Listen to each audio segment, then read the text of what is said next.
اب بابا میرا نبی جن کو کندھوں پہ اٹھائے، میرا نبی جن کو ممبروں پہ لا کر بٹھائے، یہ کیوں؟ یہ میرے آقا صحابہ کو بتانا چاہ رہے تھے کہ یہ کون ہے،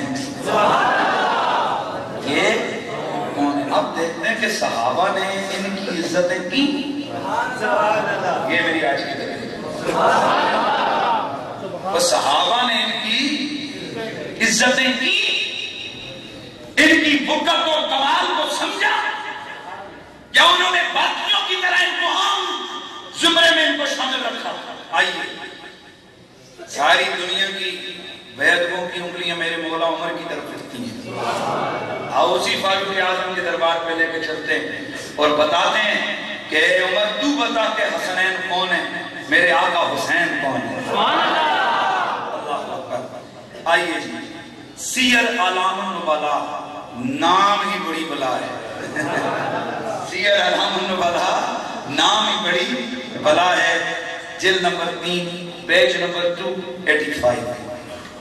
انا عمر کسا ابنا صحابہ، ابنا صحابہ، حضرت عمر فاروق نے اپنے دور خلافت میں ایک دفعہ پروگرام بنایا کہ صحابہ کے بچوں کو کسی خاص ایونٹ پر اپنی طرف سے خلیفۃ المسلمین کی طرف سے چھوٹے بچوں کو کپڑے دیے جائیں۔ تو کئی سوچ 1000 جوڑے منگوائے ہوں گے نا جی، مدینے میں صحابہ تھے، توجہ ہے کہ نہیں ہے؟ وَلَمْ يَكُنْ فِي ذَلِكَ مَا يَصْلُحُ لِلْحَسَنِ وَالْحُسَيْنِ۔ آپ کے سامنے جب کپڑوں کے جوڑے لائے گئے، آپ نے باقی سارے بچوں کو دیے، پھر جناب عمر نے وہ جوڑے چیک کیے، ایک ایک اٹھاتے پھینکتے اٹھاتے پھینکتے، فرماتے ما یصلح للحسن والحسین، اے بھی حسن و حسین نہ چنگا نہیں لگن لگا، ما یصلح للحسن والحسین، یہ جوڑا بھی ان کے اوپر چنگا نہیں لگے گا، یہ بھی ان پہ نہیں جچے گا، یہ بھی ان پہ نہیں جچے گا، یہ بھی ان پہ نہیں جچے گا، سارے جوڑے چیک کیے۔ گویا سوچ رہے ہوں اور بادشاہوں کی اولاد کے جوڑے بھی تو بادشاہوں والے ہونے چاہیے نا، تو آپ جوڑے چیک کرتے رہے، جوڑے چیک کرتے رہے۔ ما یصلح للحسن والحسین ولم یکن فی ذلک، حضرت حسنین کے لیے جب انہوں نے دیکھا کہ کوئی مناسب نہیں ہے تو فبعث الی الیمن، اس وقت کپڑے کا سب سے بڑا مرکز یمن تھا، ایک بڑا قریب ہے، وہاں سے صرف 700 میل تھا۔ جس طرح آج جناب سپیشل کپڑے ہوتے ہیں نا، جس طرح وسکٹ سلوانی ہو تو اور کیڑا کپڑا اور کون سی مل کا کپڑا مشہور ہے وسکٹ سلانے کے لیے؟ ہاں دیکھا، لالنسپور مشہور ہے نا، لہذا جب بھی کوئی دکان پہ جاتے ہیں کہتے ہیں وسکٹ رپورٹ سلوانے لالنسپور کا کپڑا دو، تو اس وقت مدینے میں مشہور کپڑے کی مارکیٹ یمن کی مارکیٹ تھی، مرکز تھا یمن کپڑوں کا۔ تو فبعث عمر الی الیمن رجلا الی الیمن، حضرت عمر نے ایک بندہ اسپیشل تیار کیا، چلے یمن جا، یمن جا۔ حضرت کیوں؟ فرمایا نبی کے شہزادوں کے لیے کپڑے تلاش کر کے لے گیا۔ خودی بقسمۃ لہما، جب وہ گیا اچھے مہنگے قسم کے جوڑے لے کے آیا، فقالا الآن طابت نفسی، انہوں نے حسنین کو وہ جوڑے پہنائے اور پہنا کے دیکھ کے فرمایا اب میرا دل ٹھنڈا ہو گیا۔ یار اس جملے کے اندر گہرائی دیکھو محبت کیا۔ فقالا الآن طابت نفسی، آپ نے فرمایا اب میرا دل، بولو یار جس طرح سے آتا ہون میرا کلیجہ ٹھنڈا ہے۔ اب مجھے بتاؤ کیا باقی صحابہ کی اولاد باقی لوگ عظمت والے نہیں تھے؟ کیا وہ وہاں کے قریش کے بڑے خاندان سے تعلق نہیں رکھتے تھے؟ کیا باقی لوگ موجود نہیں تھے؟ حضرت عمر کا اسپیشل کپڑے چیک کرنا، پھر اٹھک پٹھک کے پھر یہ فیصلہ لینا ان میں سے حسن حسین کے لیے کوئی چنگا نہیں ہے، پھر یمن بھیجنا جوڑے کے لیے۔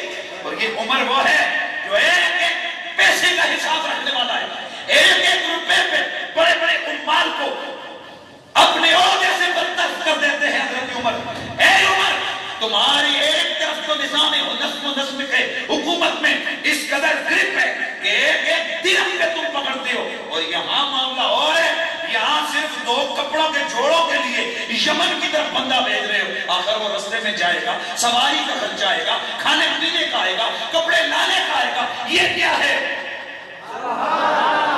میں اس کا جواب نہیں دیتا, خود ہی صغرے کبرے میں لا کے بتا دینا اور سوچ لینا کہ عمر نے حسن و حسین کے لیے یہ اسپیشل کام کیوں کیا ہے. گویا عمر کہہ رہے ہوں مجھ سے نہ پوچھ, بچے تو سارے تھے پر نبی کے کندھوں پہ 2 شہزادوں نے لی. بچے تو سارے تھے لیکن منبر پہ رسول نے ان دونوں کو بٹھایا. بچے تو سارے تھے. آئے آئے آؤ, اس سے پہلے تو ہمیں حدیث سنتے رہے نا, ایک روایت سنتے رہے کہ امام حسین نبی کے کندھوں پر کھیلتے تھے. یا پلیز مہربانی فرمائیے.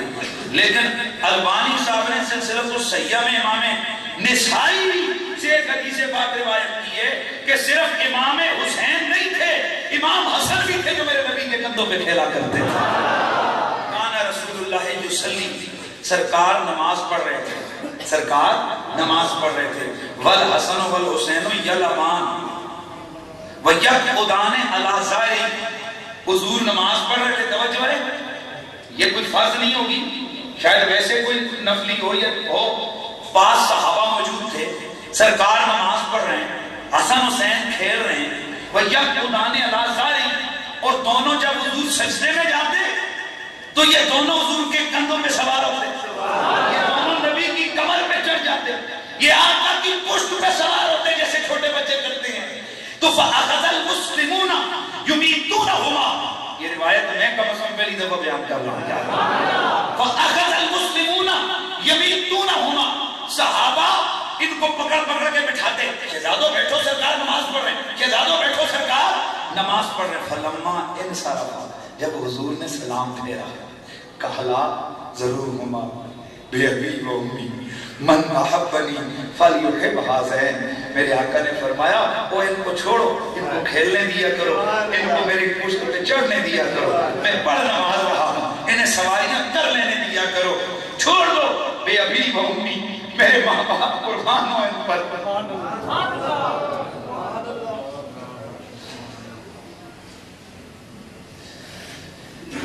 یہ ہے افسوس ہے, اور میرے ماں باپ ان پہ قربان ہوں.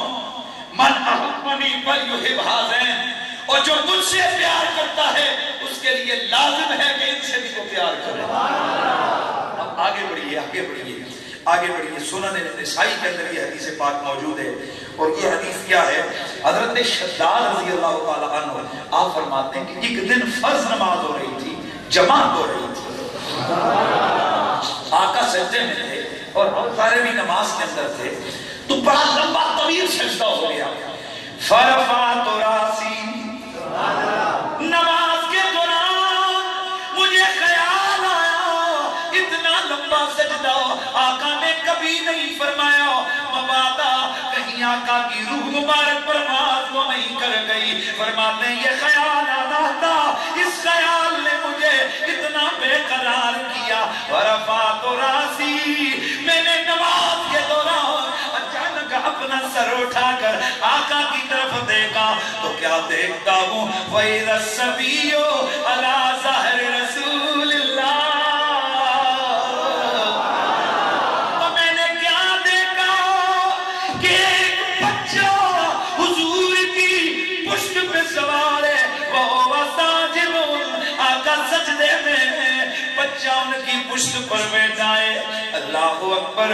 بڑے طویل سجدے کے بعد پھر نماز مکمل ہوئی, نماز مکمل ہوئی. ہم نے عرض کی یا رسول اللہ, آقا حضور یہ کیا ماجرا تھا, اتنی لمبی نماز کیسے, اتنا لمبا سجدہ کیسے؟ آقا نے فرمایا وہ نماز پڑھ رہا تھا, میں اٹھ رہا تھا. وَلَٰكِنَّ ابنی ارتحلنی فَكَرِهْتُ أَنْ أُعَجِّلَهُ حَتَّى يَقْضِيَ حَاجَتَهُ. فرمایا ہے میرا شہزادہ حسین میری پشت میں آج سوار ہو گیا تھا,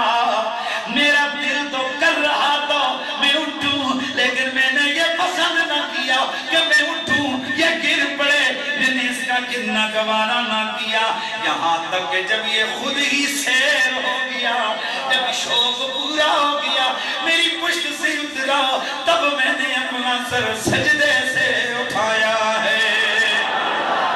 اللہ اللہ نبی کا گرانا گرانا، اللہ یہ گرانا ورا الورا ہے، سمیں حسنین اس گرانے میں،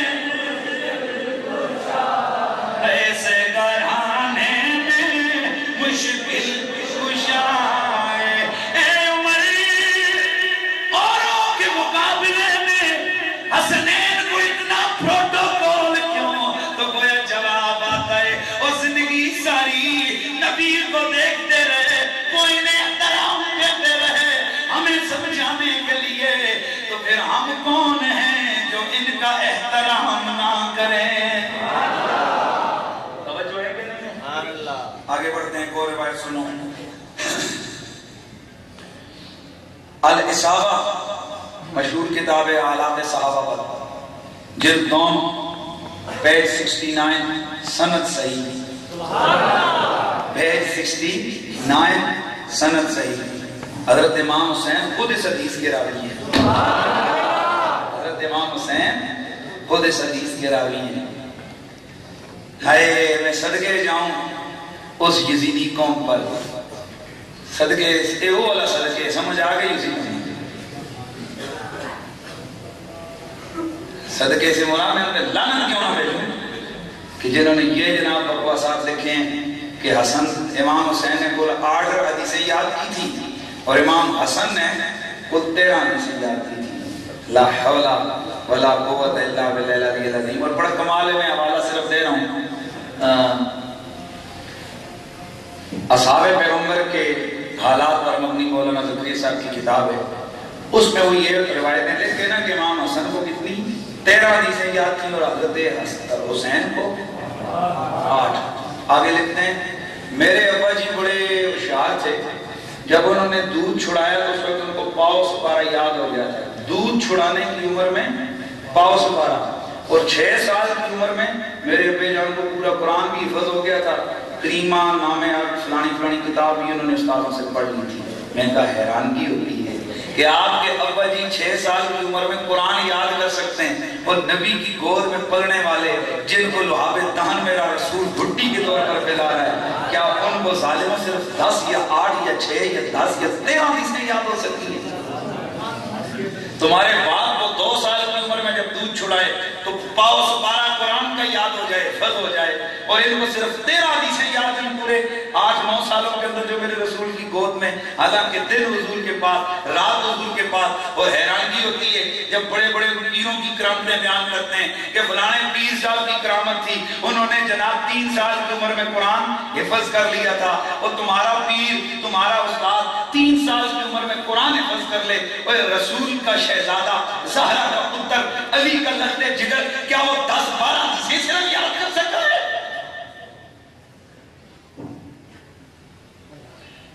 آل بیت پاک سے بے باکیاں گستاخیاں لعنت اللہ علیکم، دشمنان اہل بیت ڈالنے سے آ جائے۔ آل بیت پاک سے بے باکیاں گستاخیاں لعنت اللہ علیکم، دشمنان آل بیت لعنت اللہ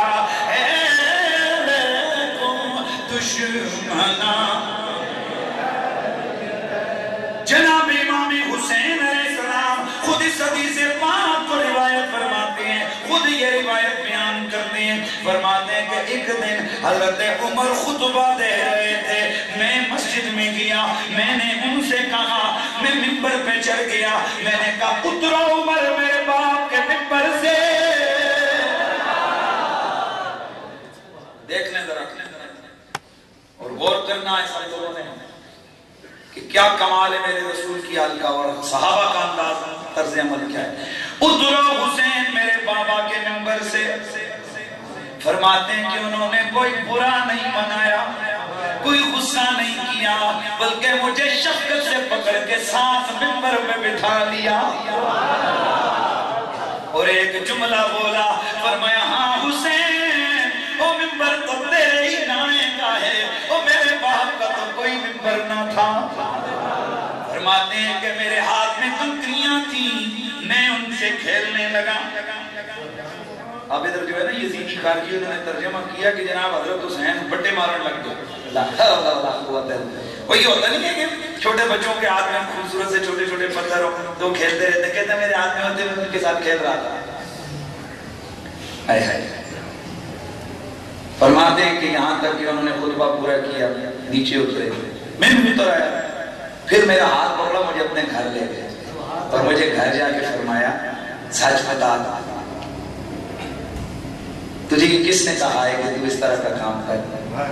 آپ فرماتے ہیں میں نے قسم کھائی کہ اللہ کی قسم مجھے کسی نے نہیں کہا، میں نے خود کی ہے۔ فرماتے ہیں مجھ سے کہا تجھ پہ میرا باپ قربان ہو جائے۔ تو میں نے کیا فرمایا؟ تجھ پہ میرا باپ قربان۔ حسین میرے پاس آیا کرو۔ حضرت حسین فرماتے ہیں کہ ایک دن میں گیا، دروازہ بند تھا، غلام سے پوچھا، اس نے کہا شام کے گورنر صاحب آئے ہوئے ہیں اور ان کی میٹنگ چل رہی ہے حضرت عمر کے ساتھ۔ تو کہتے ہیں دروازہ بند تھا، میں نے دیکھا حضرت عبداللہ بن عمر، حضرت عمر کے بیٹے، وہ آئے دروازے پہ کھڑے ہوئے اور یہ عمر میں کافی بڑے تھے حضرت حسین سے، کہ کھڑے رہ، کہتے ہیں جب اجازت نہ ملی وہ واپس گئے، تو میں بھی یہ دیکھ کے واپس چلا گیا کہ جب بیٹے کو اجازت نہیں ملی تو میں کون ہوں؟ حضرت امام حسین فرماتے ہیں کہ ایک دن پھر مجھے ملاقات ہوئی حضرت عمر سے، تو مجھ سے کہتے ہیں، فرماتے ہیں چکر نہیں لگاتے؟ میرے گھر آیا جائے تو نظر نہ آئے حسین؟ آپ فرماتے ہیں میں نے کہا امیر المومنین، کوئی نہیں سمجھے؟ امام حسین فرماتے ہیں میں نے کہا اے امیر المومنین، اور میں صدقے جاؤں حسین کے جملوں پہ، میں عمر کو امیر المومنین اس لیے کہتا ہوں، میرا حسین عمر کو امیر المومنین کہتا ہے۔ امیر المومنین میں آیا تھا، آپ شام کے گورنر کے ساتھ میٹنگ کر رہے تھے اور آپ کا بیٹا بھی واپس چلا گیا، تو میں نے کہا جب بیٹا بھی چلا گیا تو میں کون ہوں؟ اب حضرت عمر کا جملہ سننا، فَقَالَ أَنْتَ أَحَقُّ بِالْإِذْنِ مِنْ ابْنِ عمر۔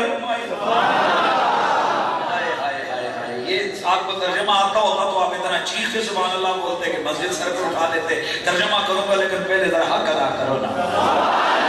فَقَالَ أَنْتَ أَحَقُّ بِالْإِذْنِ مِنْ ابْنِ عمر فَإِنَّمَا أَنْبَتَ مَا تَرَى فِي رُؤُوسِنَا اللَّهُ ثُمَّ أَنْتُمْ الْإِسْلَامُ۔ جلد نمبر 2 پیج نمبر 69 حضرت عمر نے فرمایا حسین وہ میرا بیٹا گئی، لیکن اللہ کی قسم ہے میرے بیٹے سے زیادہ تم اذن و اجازت کے حقدار ہو۔ میرا پتر ہے وہ، اس کو اجازت نہیں کی، خدا کی قسم تمہیں اس سے زیادہ حق کا سوتا، اندر آ جاتے۔ اب ذرا جملہ سن حضرت عمر کیا فرما رہے ہیں، فَإِنَّمَا أَنْبَتَ مَا تَرَى فِي رُؤُوسِنَا اللَّهُ ثُمَّ أَنْتُمْ۔ اور یہ جو ہمارے سر پہ عزت کا تاج سجا ہوا ہے نا، اللہ نے دیا ہے اور یہ تم نے دیا ہے۔ نبی بات گھر والوں آل بیت، یہ جو ہمارے سروں پہ عزت کا تاج سجا ہے، میں جو امیر المومنین بنا ہوں، یا رب کی عطا ہے یا تمہاری عطا؟ میرا سوال ہے کہ یہ کہنے والے کدھر ہیں کہ رب ہی دیتا ہے، رب ہی دیتا ہے۔